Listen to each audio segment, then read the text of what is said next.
सोचिए एक देश जिस पर किसी राजा या सरकार का नहीं बल्कि एक प्राइवेट कंपनी का राज है। एक ऐसी कंपनी जिसका मकसद सिर्फ मुनाफा कमाना है। ये कोई फिक्शन कहानी नहीं है, ये भारत का इतिहास है। करीब करीब 100 साल तक ब्रिटिश सरकार ने नहीं बल्कि ईस्ट इंडिया कंपनी ने भारत पर हुकूमत की।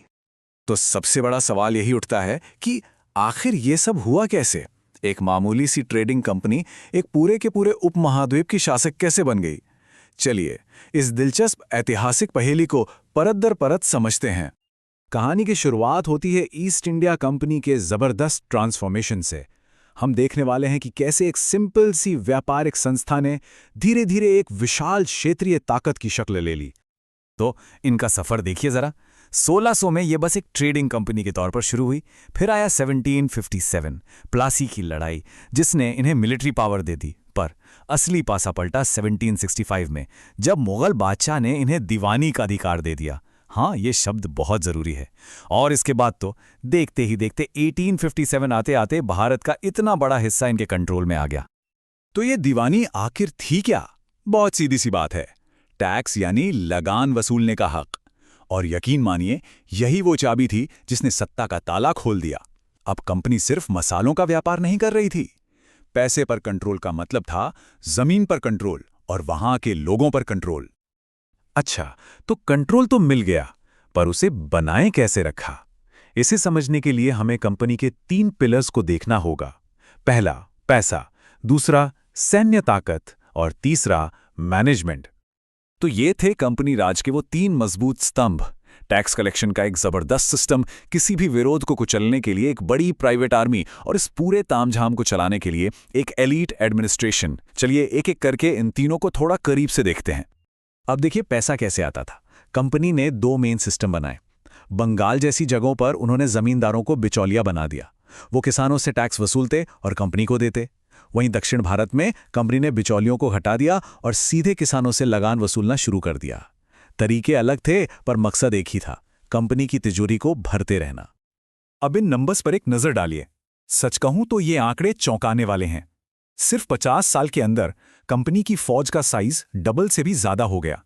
1857 तक ये दुनिया की सबसे बड़ी सेनाओं में से एक बन चुकी थी। और सबसे हैरान करने वाली बात क्या है? ये किसी देश की फौज नहीं थी, ये एक प्राइवेट कंपनी की अपनी आर्मी थी। और इस विशाल साम्राज्य को, इस बड़ी सी आर्मी को, इस पूरे सिस्टम को चलाने वाले लोग कितने थे? आप यकीन नहीं करेंगे, सिर्फ और सिर्फ 600 ब्रिटिश सिविल सर्वेंट्स। ये दिखाता है कि उनका सिस्टम कितना एफिशिएंट और सेंट्रलाइज्ड था। मतलब मुट्ठी भर लोग करोड़ों की आबादी पर राज कर रहे थे। अब बात करते हैं डेवलपमेंट की। कंपनी ने भारत में जो भी मॉडर्न इंफ्रास्ट्रक्चर बनाया, वो एक 2-धारी तलवार की तरह था। उसका एक मकसद तरक्की दिखाना था, तो दूसरा और ज्यादा जरूरी मकसद कंट्रोल बनाए रखना था। देखिए, कंपनी भारत में रेलवे लाई, टेलीग्राफ लाई, नहरें बनवाई। कहने को तो ये सब विकास के काम थे, लेकिन सच तो ये है कि ये सब सत्ता पर पकड़ को और भी मजबूत करने के औजार थे। इसे ऐसे समझिए, रेलवे क्यों बनी? ताकि फौज और कच्चा माल तेजी से एक जगह से दूसरी जगह पहुंच सके। टेलीग्राफ क्यों आया? ताकि हजारों मील दूर बैठे अफसर का हुक्म फौरन पहुंच जाए। और नहरें? ताकि पानी पर कंट्रोल हो, जिससे खेती पर कंट्रोल हो, और खेती पर कंट्रोल मतलब लगान पर कंट्रोल। हर एक चीज के पीछे एक बहुत गहरी स्ट्रैटेजी थी। और ये कोई छुपी हुई बात नहीं थी। लॉर्ड डलहौजी ने तो बाकायदा लिखकर ये बताया था कि रेलवे के राजनीतिक, सामाजिक और आर्थिक फायदे होंगे। मतलब कंपनी को शुरू से ही पता था कि वो ये सब क्यों कर रही है। लेकिन जैसा कि कहते हैं, हर उभार का एक अंत होता है। अब हम पहुंचते हैं कंपनी की कहानी के उस आखिरी चैप्टर पर, वो महान विद्रोह जिसने उसके राज को हमेशा के लिए खत्म कर दिया। तो ये विद्रोह आखिर भड़का क्यों? इसकी कई वजहें थीं जो धीरे धीरे सुलग रही थीं। कंपनी की फौज में जो भारतीय सिपाही थे वो नाराज थे। उन्हें बिना एक्स्ट्रा भत्ते के दूर दराज के इलाकों में लड़ने भेजा जा रहा था। आम लोगों में ये डर फैल रहा था कि कंपनी उनके धर्म और रीति रिवाजों को खत्म करना चाहती है। और कंपनी की जो टैक्स वसूलने की सख्त नीतियां थीं, वो तो जैसे जले पे नमक छिड़कने का काम कर रही थीं। माहौल पूरी तरह से बारूद के ढेर जैसा बन चुका था।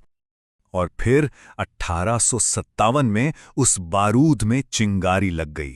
विद्रोह की आग पूरे उत्तर भारत में फैल गई और इसकी तपिश लंदन तक महसूस की गई। इसका नतीजा क्या हुआ? 1858 में ब्रिटिश पार्लियामेंट ने एक कानून पास किया।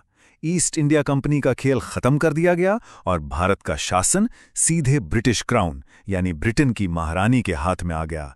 एक कंपनी का राज खत्म हुआ।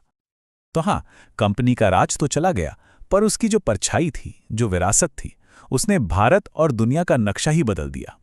और ये पूरी कहानी आज भी एक बहुत बड़ा सवाल हमारे सामने छोड़ जाती है कि जब किसी कॉर्पोरेट पावर के हाथ में एक देश की सत्ता आ जाए तो उसका अंजाम क्या होता है।